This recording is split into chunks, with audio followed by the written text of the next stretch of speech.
energi panas yang berpindah dari benda yang bersuhu tinggi ke benda yang bersuhu lebih rendah.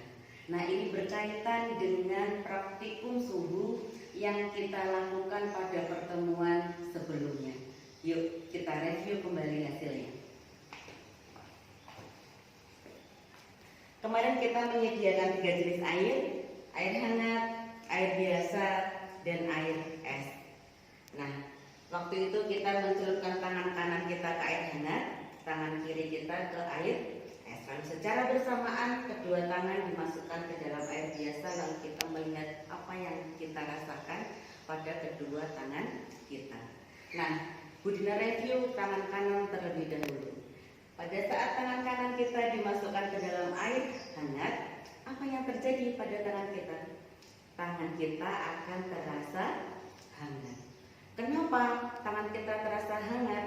Karena suhu tinggi pada air hangat akan menyerap pada tangan kita. Jadi tangan kita akan berasa hangat.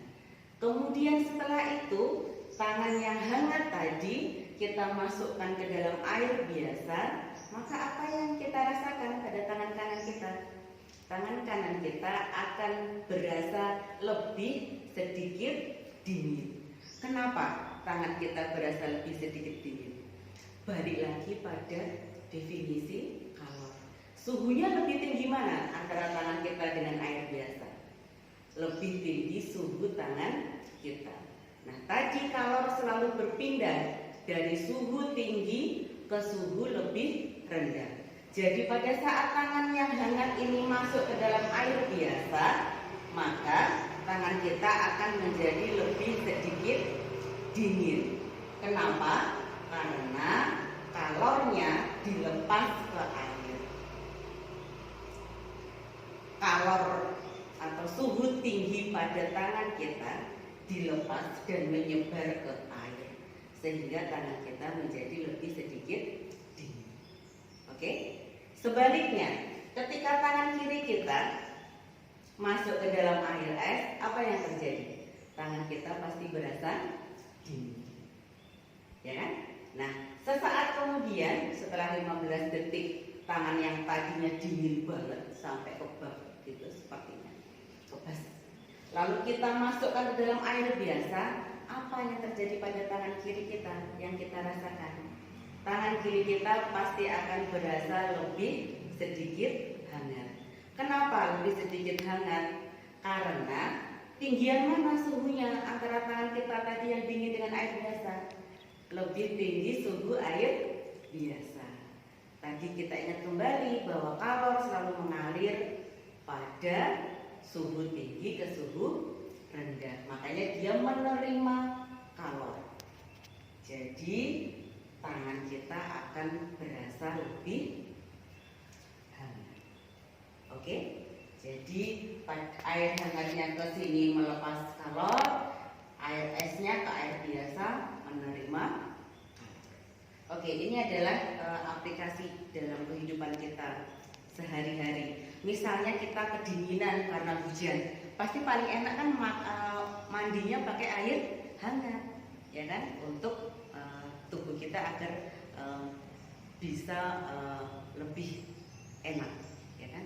Nah, ini dalam kehidupan sehari-hari. Bagaimana aplikasi kalor ketika di dalam soal atau rumusnya? Kita ikutin dulu rumusnya. Nah, ini ada kurva dari A sampai ke F.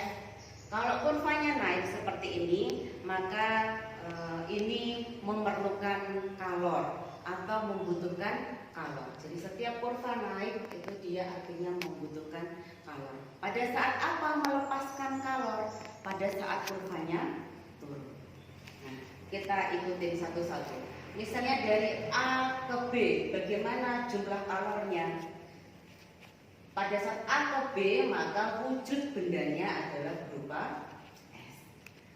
Minus 10 derajat ke 0 derajat Celcius. Maka rumusnya menjadi Q sama dengan M kali C kali delta T. C-nya atau kalor jenisnya adalah kalor jenis S karena dalam bentuk wujud dari B ke C ini juga membutuhkan kalor meskipun kurvanya mendatar. Kenapa kok membutuhkan kalor? Untuk mengubah wujud es menjadi air. Makanya rumusnya menjadi Ki atau kalor sama dengan massa dikali kalor lebur. M kali N. Selanjutnya dari C ke D, maka wujudnya 0 derajat ke 100 derajat sudah dalam bentuk air. Maka rumusnya menjadi Q sama dengan M kali C kali delta T. C-nya atau kalor jenisnya adalah kalor jenis air. Beda dengan ini, kalau ini kalor jenisnya S, kalau ini adalah kalor jenisnya air. Lalu beranjak ke D ke E, wujudnya dari air menjadi uap. Maka rumusnya menjadi Q sama dengan M kali kalor uap. Nah, kalian harus hati-hati dalam soal. Di dalam soal itu akan banyak sekali jenis kalor jenis.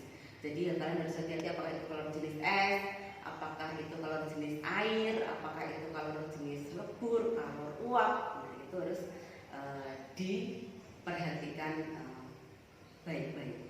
Nah, aplikasi soal ini Budinar contohkan dalam pendalaman materi. Nanti kalian bisa lihatnya di GoSites. Oke. Nah, selanjutnya untuk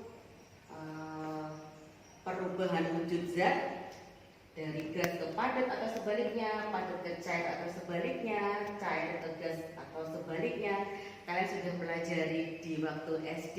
Kalian buka lagi, dan ini juga ada di buku kita, di buku SMP kita. Apa contoh-contohnya perubahan-perubahan ini dalam kehidupan sehari-hari juga ada, nanti kalian baca.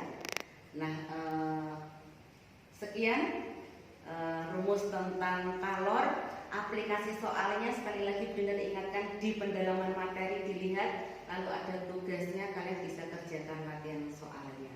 Ya, kalau misalnya ada kesulitan, kalian bisa menghubungi Budinar. Oke, terima kasih atas perhatiannya anak-anak. Selalu sehat, selalu semangat belajarnya, kalian pasti bisa. Terima kasih. Assalamualaikum warahmatullahi wabarakatuh.